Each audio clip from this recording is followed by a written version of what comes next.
Galactic Council Chamber, Alpha Centauri Orbit, 2178 AD. The humans fear war. Chancellor Othrak's voice echoed, sharp and deliberate. And those who fear war have no place leading the galaxy through crisis. The chamber fell silent.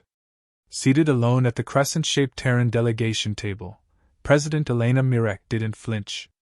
The polished obsidian desk in front of her reflected a calm face, but her fingers curled slightly, nails grazing the underside. It was the third time the Psycho-Earth had proposed a joint defense pact. And the third time the Council had used that line, fear war unworthy. A low rumble of approval stirred among the Council members. Dozens of species, scaled, feathered, furred, and silicon-veined, shifted in their seats. Othrak, high upon his pedestal, wore his ceremonial green glass robes. His lidless eyes blinked sideways, gaze fixed on Mirk. She stood.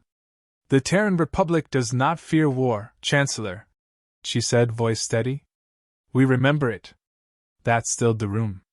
Even the translators paused. She let silence do the work. A full breath. 2. When we arrived among the stars, she continued, we left behind a world that nearly tore itself apart. Our first instinct wasn't conquest. It was cooperation. Earth chose restraint, not because we are weak, but because we know what unchecked power costs. The Council murmured again. Some with interest. Others with scorn. We build peace with effort. We demilitarized. We opened trade. We listened. Even when our colonies were attacked by pirates, we came here, to you, seeking partnership. A projection blinked on beside her, 5 Terran outer colonies, marked in red. She pointed to Vesta 9. 73 civilians. Dead. Last week. Children among them. No one spoke. Othrak cleared his throat, artificial vocal cords amplifying his disapproval. Perhaps your colonies should have remained closer to home. Expansion invites danger. A flicker in Mirk's eyes. She masked it with a slow inhale. So we should shrink back, she said softly, and let our people be slaughtered while the Council debates definitions. He leaned forward. Or accept that the galaxy has rules. That was enough. She tapped her console. The projection vanished. Mirk's calm expression never broke, but her voice dropped a degree colder. If the Council is unwilling to defend peace where it bleeds, then perhaps its definition of peace is comfort. Not justice. The chamber's temperature seemed to shift. Even species without blood felt it. A buzzer rang overhead. Council deliberation ended. The vote was called. One by one, the lights above each delegate changed color. Blue for support. Red for denial. Yellow for abstain. Mirk watched without emotion as the reds lit up like a spreading rash. Only 5 blues. The proposal was rejected. Again. She nodded, as if expecting it.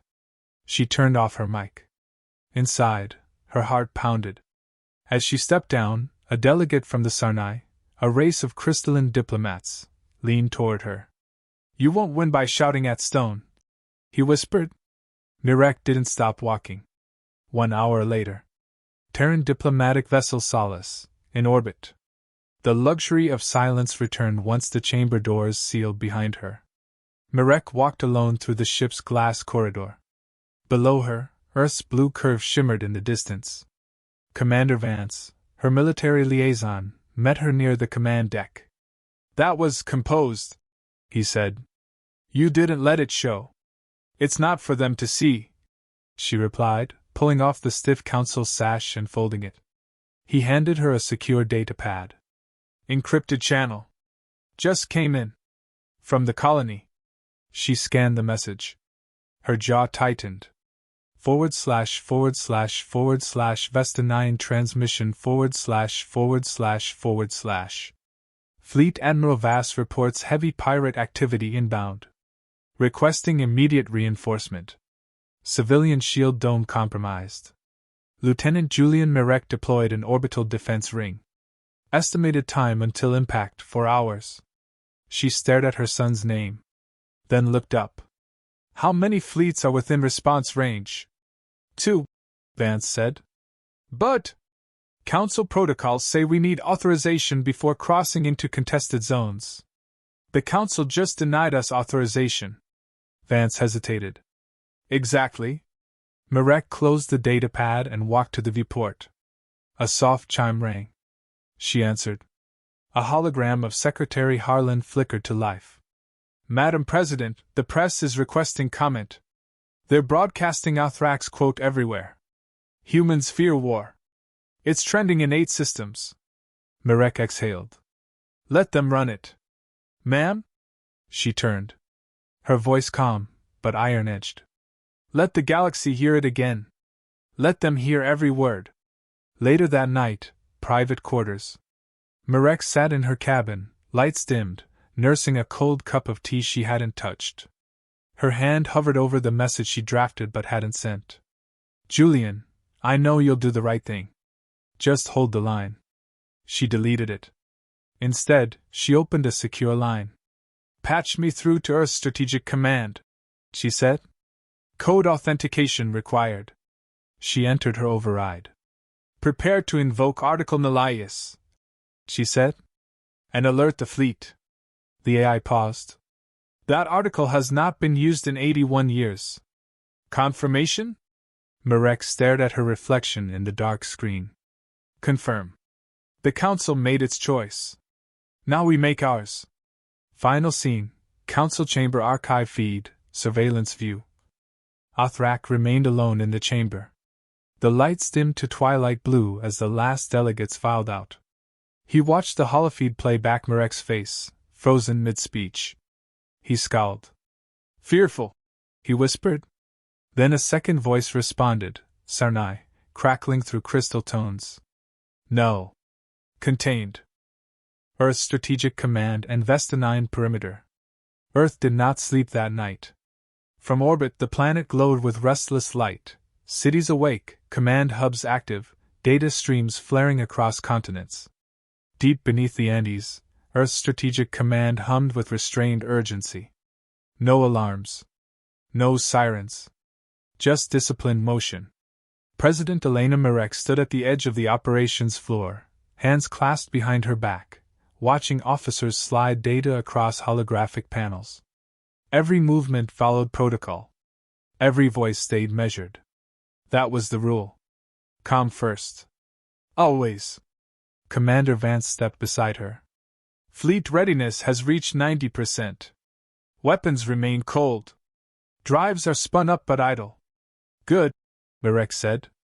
No one fires unless I say so. He nodded, then hesitated. Julian's task group is holding position at Vesta 9.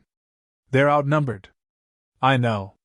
She didn't look away from the projection, a fractured ring of ships around a small, battered colony world.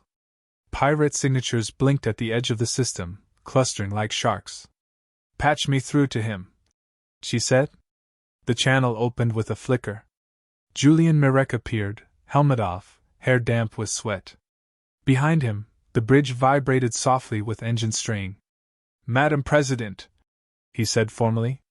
Then his mouth tilted. Mom. Her expression softened for half a heartbeat. Report. Pirate fleet confirmed. Mixed hulls. Old tech, aggressive formations. They're probing our perimeter, waiting for us to blink. Casualties? Minimal so far. We're rotating shields to cover the civilian dome. Power's tight. She studied his face, the steadiness, the familiar stubborn set of his jaw. You have orders to disengage if it turns, she said. Julian shook his head. If we pull back, they hit the colony. We can't outrun them without leaving people behind. Silence stretched. You know the Council denied authorization, he added. No reinforcements are coming. I know. He leaned closer to the camera. Then say it. Say we're on our own. She didn't answer immediately. Instead, she said, Do you remember Mars? The dust storms? A faint smile. Hard to forget. You asked me once why we built domes instead of fighting the planet. Because the planet wasn't our enemy. Exactly, she said. Neither is the galaxy. Hold your line. Don't escalate. Buy time. Julian's smile faded, replaced by something heavier. Time for what? For them to show who they are. The channel crackled. A warning tone pulsed behind him. Contact, Julian said. Multiple vectors. She straightened. I trust you. He nodded once. I know. The feed cut. Back in the Council's orbit, Chancellor Othrak convened a closed session. Only select delegates were present, those he trusted to keep order. The humans are mobilizing, one said. Quietly. Othrak folded his long fingers. Of course they are. They always prepare. That is their flaw. Should we intervene? Offer mediation? Absolutely not, he replied. If we step in now, we legitimize their claim. Let the pirates test them. A murmur of unease rippled through the chamber. And if the colony falls? Another asked. Othrak's eyes hardened. Then the lesson is learned. Expansion without permission has consequences. At Vesta 9, the lesson arrived in fire. The pirates surged forward without warning, engines flaring bright and wild. They didn't bother with formation. They never did. Speed and chaos were their language. Shields up, Julian called. Pattern Delta. Keep them away from the dome. Terran ships moved as one, interlocking fields, redirecting power with practiced precision. Rail cannons fired in controlled bursts, not to kill, but to push. The first pirate cruiser slammed into a shield wall and spun apart, debris scattering like sparks. Shears rose on the bridge, brief and sharp. Then the real wave hit. Multiple impacts, an officer shouted. Hull breaches on the Ardent and Kestrel. Julian gripped the rail. Reroute power. We don't lose the ring. A pirate transmission cut through the noise, static-laced, mocking. Human fleet, a voice sneered. You fight like you're afraid. Julian switched to open channel. We're not afraid, he said evenly. We're disciplined. Turn back. Laughter answered him. The next volley punched through the Kestrel's shields. The ship lurched, alarms screaming. Captain, we're losing her! Julian's mind raced. If they tightened formation, the pirates would slip through. If they spread out, the dome would be exposed. He made his choice. All ships fall back to the dome, he ordered. I'll draw them. Sir? Now. His cruiser surged forward, engines flaring white-hot. Pirate vessels pivoted instantly, drawn to the lone target. Julian, break off! A voice yelled over the comms. He ignored it, weaving through fire, shields flaring and failing. A blast tore through his port side. The bridge shook violently. Structural integrity at 30%. Another hit. Then darkness. On Earth, the feed went silent. The operations floor froze. Mirk felt the loss like a physical blow. She steadied herself against the console, breathing slow, controlled. Signal lost, an officer said quietly. Search for debris, Vance ordered. All frequencies. Mirk straightened. Her voice carried, calm and absolute. Prepare the fleet, she said. All of it. Vance looked at her. Madam President, invoking Article Nalias will change everything, she finished. The Council chose comfort over responsibility. We will not. She turned back to the star map. Vesta 9 pulsed red, wounded but alive. Julian bought us time, she said. We're going to use it. Far above, the galaxy watched, unaware that the line between restraint and resolve had just been crossed. The Galactic Council hadn't seen a crowd like this in decades. Every tier of the Grand Chamber was filled. Holographic observers from over 100 star systems flickered along the vaulted ceiling. Diplomats, strategists, and delegates filled their seats, restless. The silence was loud, like the galaxy itself was holding its breath. At the center of it all stood President Elena Mirk, calm and unshaken. Othrak sat on the high dais above, flanked by his inner circle. He no longer bothered hiding his disdain. Earth has called for an emergency session under Article Nullius. On what grounds? Mirk's voice echoed across the chamber. On the grounds that we were abandoned. A ripple of discomfort moved through the room. She continued, walking forward. Our colony at Vesta 9 was attacked. Our citizens died. The Council refused to act. We requested aid, denied. We asked for joint operations, blocked. Then you told the galaxy that we fear war. She stopped at the central speaking platform. Her voice stayed level, but every word carried weight. We don't fear war. We fear what war turns people into. That's why we avoid it. That's why we chose restraint. Delegates shifted in their seats. Earth hasn't fought a war in 80 years. Not because we couldn't. Because we chose peace. Again and again. Even when it cost us. Even when your silence cost lives. She turned toward Othrak. You use our restraint as proof of weakness. But that silence you mock? It's filled with names. Names of those we lost while waiting for this council to act. A soft projection blinked on behind her. Faces of Vesta 9's fallen. Not soldiers. Miners. Teachers. Children. The chamber dimmed. Enough, Othrak said, standing. This is emotional theater. We are not your tribunal.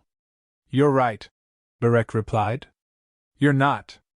And we are done begging for judgment from a body that refuses to see. She tapped her console. A star map appeared, dozens of red indicators flaring across outer rim colonies. Not just Terran. Sarnai, Dravan, Valari. All hit. All ignored. Pirate activity has spiked system-wide. Earth was the first to speak out. You called us paranoid. The others stayed silent, hoping it wouldn't reach them.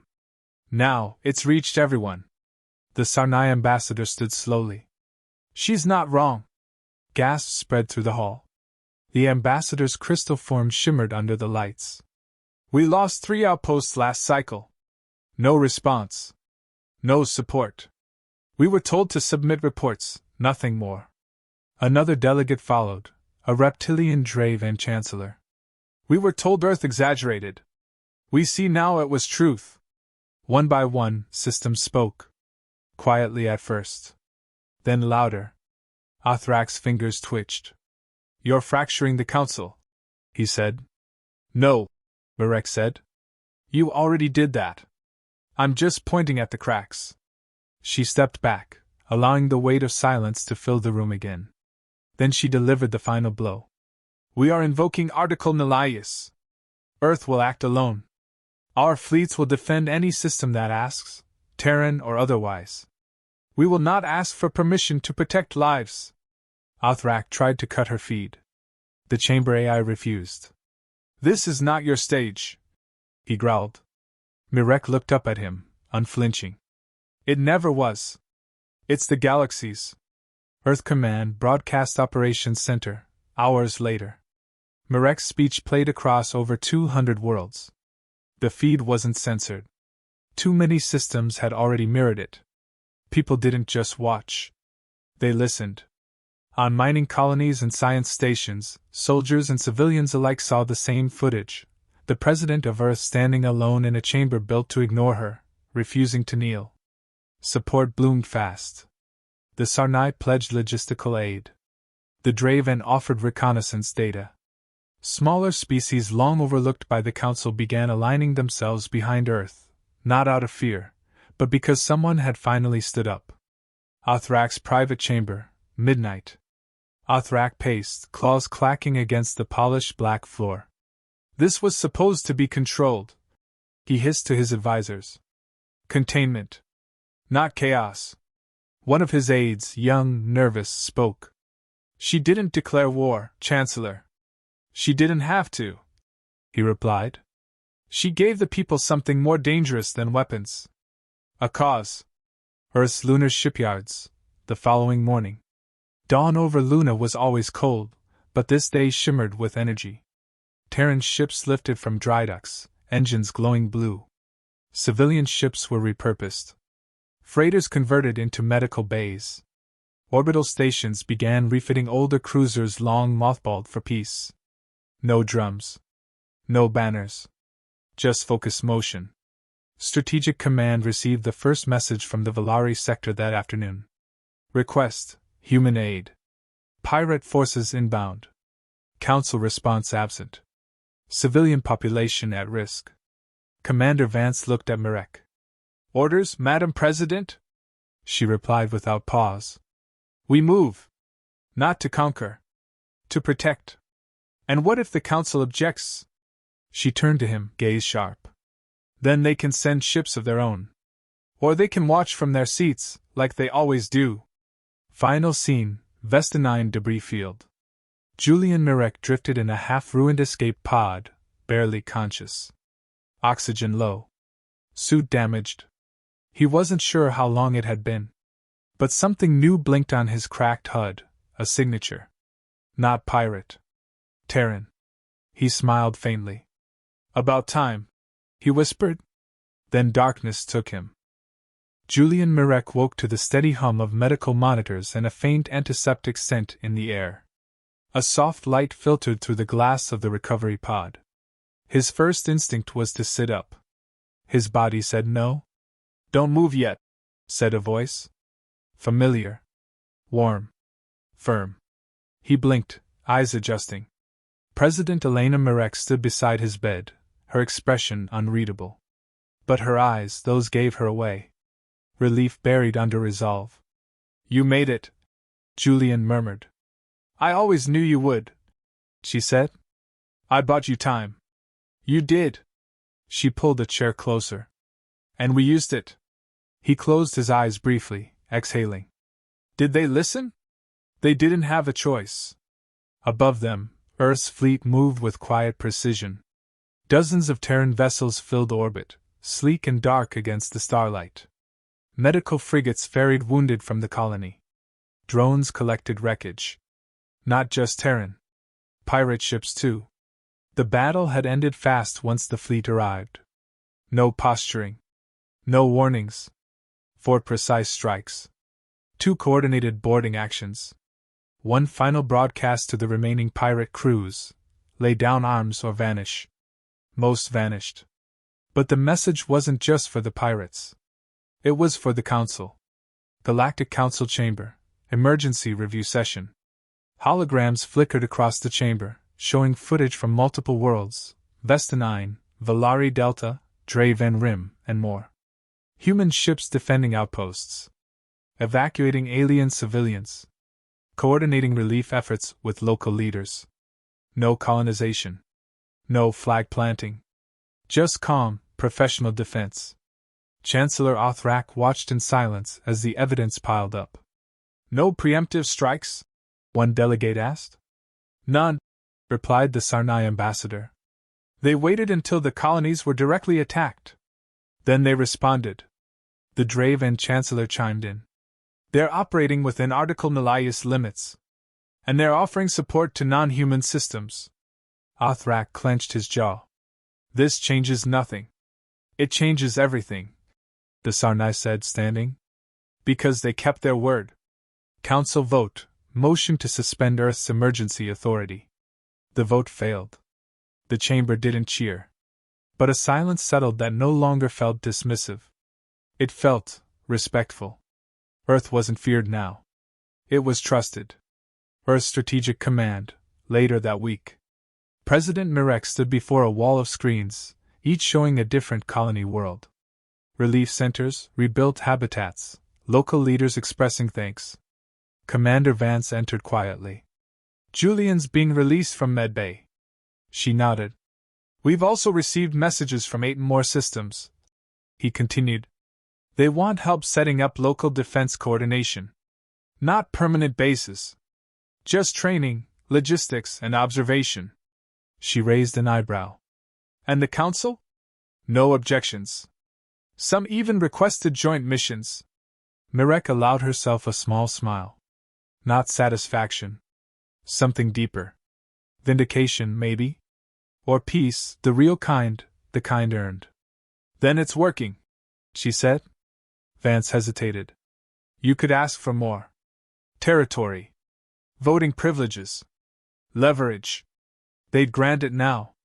She turned away from the screens. If we do that, she said, then we become exactly what they feared. Final scene, council chamber. The chamber had changed. A new symbol floated alongside the council crest, a shared emblem representing the new coalition's security accord, backed by Earth, Sarnai, Dravan, and others. Not a military alliance. A shield. Othrak was no longer in his seat. He'd resigned quietly, citing health decline. But everyone knew. The council didn't want a gatekeeper anymore. It wanted a bridge. President Mirk took her seat. This time, she didn't sit at the edge of the chamber. Her table was now front and center. The same delegate who once mocked her proposal now spoke with civility. Madam President, would you lead the Security Oversight Committee for the upcoming term? Mirk didn't smile. She nodded. I'll accept. But understand something. The room leaned in. We never wanted to lead. We wanted to be heard. And when that didn't work, we acted. She paused, then added. Not to show our strength. To prove we never lost it. Epilogue, Earth, New Geneva Memorial. Julian stood beside his mother at a quiet monument. Names carved into black stone. Some new. Most old. She reached out, touching one name gently. Do you think they understand now? He asked. I think they're beginning to. He looked at her. And us? We knew all along. He smiled. What's next? She exhaled, looking at the sky. Now we build.